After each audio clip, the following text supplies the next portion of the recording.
Bapak, Ibu, dan saudara-saudara yang terkasih di dalam Tuhan Yesus Kristus, bertemu kembali dengan renungan firman Tuhan pada malam hari ini, hari Rabu 5 Agustus tahun 2022. Doa dan harapan saya kiranya Bapak Ibu dalam keadaan sehat, semangat, dan selalu menerima berkat-berkat Tuhan. Sebelum kita bersama-sama menerima sabda Tuhan, mari kita berdoa. Bapa, di dalam nama Tuhan Yesus Kristus, kami mengucap syukur pada malam hari ini ya Tuhan, karena di dalam segala aktivitas kami hari ini, Tuhan telah memimpin, membimbing, serta memberkati kami semua. Dan itu semuanya hanya untuk kemuliaan nama Tuhan. Kalau sebentar lagi ya Tuhan, kami akan bersama-sama menerima sabda Tuhan.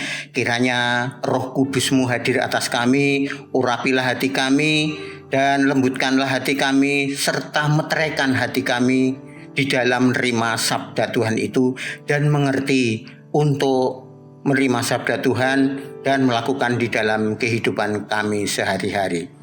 Berfirman-Mah ya Tuhan, kami siap mendengarkan. Dalam nama Tuhan Yesus Kristus kami berdoa dan mengucap syukur. Amin.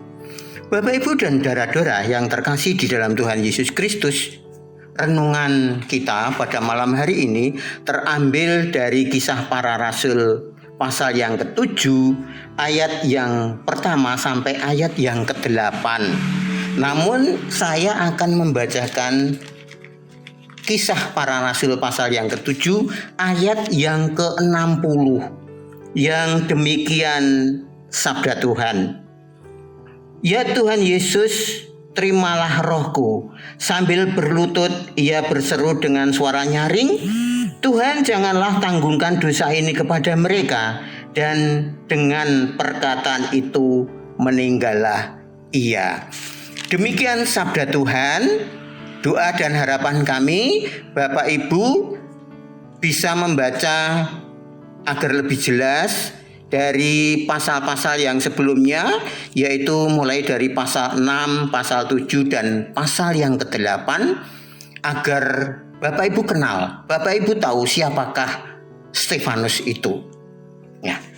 Bapak Ibu dan saudara-saudara yang terkasih di dalam Tuhan Yesus Kristus, ayat pasal 6, di sana diceritakan bahwa ketika 12 rasul itu menerima panggilan untuk menyebarkan kabar benar itu kepada orang-orang di Israel pada waktu itu, dan banyak sekali orang yang merespon, banyak orang yang mengikut Tuhan Yesus, sehingga ke-12 murid pada waktu itu merasa kelelahan, merasa kurang di dalam bekerja.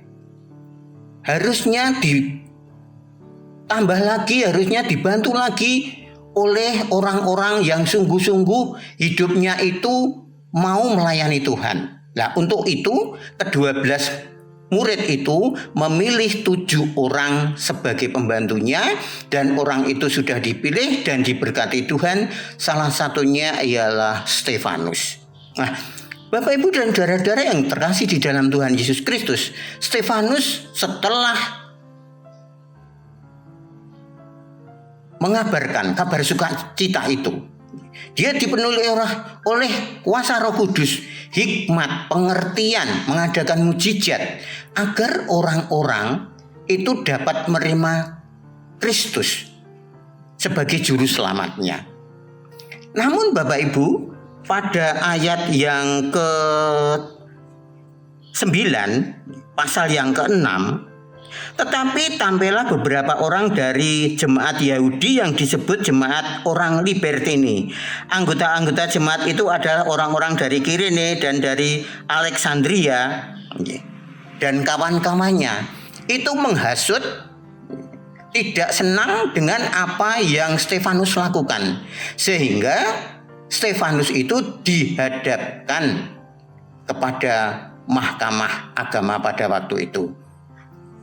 Tentu di sana ada saksi dusta, ada kebohongan, ada tidak kebenaran, karena orang-orang tersebut, kelompok libertini dari orang-orang Yahudi itu memang dari kedatangan Tuhan Yesus, dari pekerjaan Tuhan Yesus itu memang tidak dapat menerima, termasuk pekerjaan atau pelayanan Stefanus itu sendiri. Nah, setelah diperhadapkan di Sanhedrin atau Mahkamah Agama pada waktu itu, saksi dusta itu memojokkan Stefanus. Kemudian Bapak Ibu, apa yang disampaikan Stefanus kepada Mahkamah Agama pada waktu itu? Justru Rasul Stefanus itu menceritakan tentang pemanggilan Abraham, kemudian Iskak, Yakub, kemudian Musa, kemudian dari Raja Daud, kemudian bercerita tentang kedatangan Tuhan Yesus Kristus untuk mengabarkan kabar sukacita, bertobatlah karena kerajaan Allah sudah dekat. Namun apa yang terjadi Bapak Ibu dan saudara-saudara yang terkasih di dalam Tuhan Yesus Kristus, justru Stefanus itu diseret keluar dan di sana dilempari batu hingga Stefanus meninggal. Tema kita pada malam hari ini, Bapak Ibu dan saudara-saudara yang terkasih dalam Tuhan Yesus Kristus, mengandalkan Tuhan dalam segala hal. Pelajaran apa yang bisa kita pelajari tentang kisah Stefanus ini? Yang pertama, Stefanus merasa bahwa kabar sukacita atau kabar benar itu memang harus disampaikan kepada semua orang. Baik itu yang percaya, baik itu yang menolak, tetap harus dilaksanakan. Demikian juga tentunya pada saat ini kita pun juga mendapatkan tugas untuk menyampaikan firman Tuhan, namun tidak kita akan membaca Alkitab dan seterusnya, mengabarkan Tuhan Yesus dan seterusnya, namun dengan kehidupan nyata kita sehari-hari, perilaku kita sehari-hari, dari sanalah Tuhan melalui kuasa Roh Kudus akan memakai kita untuk mempercayakan orang itu bahwa inilah pengikut Kristus. Nah, kemudian Bapak Ibu, setelah Stefanus akan meninggal, ada suatu pesan yang sangat luar biasa yang ditujukan pada orang-orang pada waktu itu. Seperti Tuhan Yesus akan meninggalkan dunia ini. Ya Tuhan, jangan tanggungkanlah kesalahan ini kepada mereka, karena mereka tidak tahu apa yang mereka perbuat. Ayat yang ke-60 pasal yang ke-7. Sungguh sangat luar biasa. Stefanus adalah orang yang martir, mati martir yang pertama untuk mengabarkan kabar benar itu kepada semua orang. Dan dia di dalam mempertahankan imannya, dia sungguh-sungguh mengandalkan Tuhan di dalam kehidupannya. Walaupun resikonya adalah nyawanya dipanggil Tuhan dan nyawanya akan ditempatkan Bapa di surga di dalam kerajaan surganya. Nah, Bapak Ibu dan saudara-saudara yang terkasih di dalam Tuhan Yesus Kristus, Stefanus sungguh-sungguh sangat mengandalkan Tuhan di dalam segala kehidupannya, di dalam segala pelayanannya. Itu hanya untuk kemuliaan nama Tuhan. Walaupun diperhadapkan dengan hal-hal yang sangat tidak enak, baik secara iman bahkan secara fisik.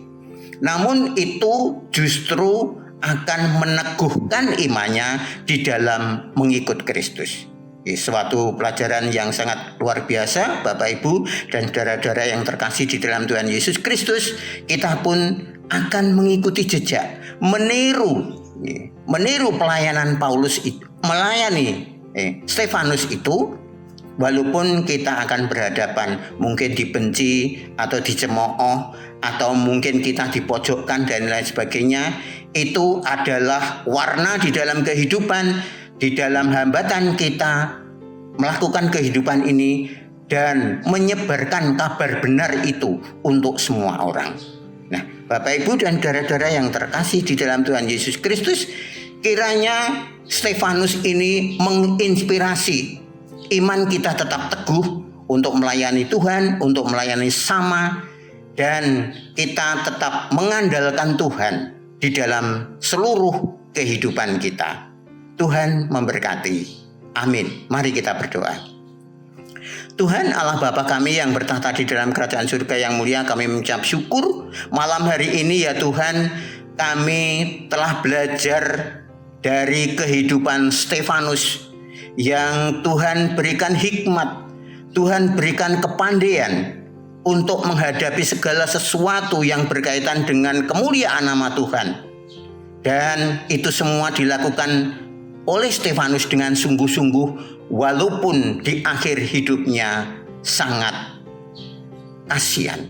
Untuk itu ya Tuhan, pakai kami, hidup kami, hati kami untuk melayani Tuhan dan melayani sesama, walaupun kami akan berhadapan dengan masalah dan seterusnya. Kiranya kuasa Roh Kudus memampukan kita semua untuk menghadapi di dalam kehidupan kami, melayani Tuhan dan mengabarkan sukacita itu kepada semua orang. Sebelum kami beristirahat, kiranya firman Tuhan ini sungguh-sungguh akan menginspirasi di dalam kehidupan mengikut Kristus selanjutnya. Dan di dalam tidur kami ya Tuhan, kiranya kuasa Roh Kudus-Mu memberkati kami. Dan besok pagi Tuhan bangunkan kami kembali, beri kami badan yang sehat segar, diberkati Tuhan untuk melakukan aktivitas dan pekerjaan kami, semuanya itu untuk kemuliaan nama Tuhan. Ampuni segala dosa dan kesalahan kami ya Tuhan, kehendak-Mu yang jadi, bukan kehendak kami manusia. Di dalam nama Tuhan Yesus Kristus kami berdoa dan mengucap syukur. Haleluya. Amin.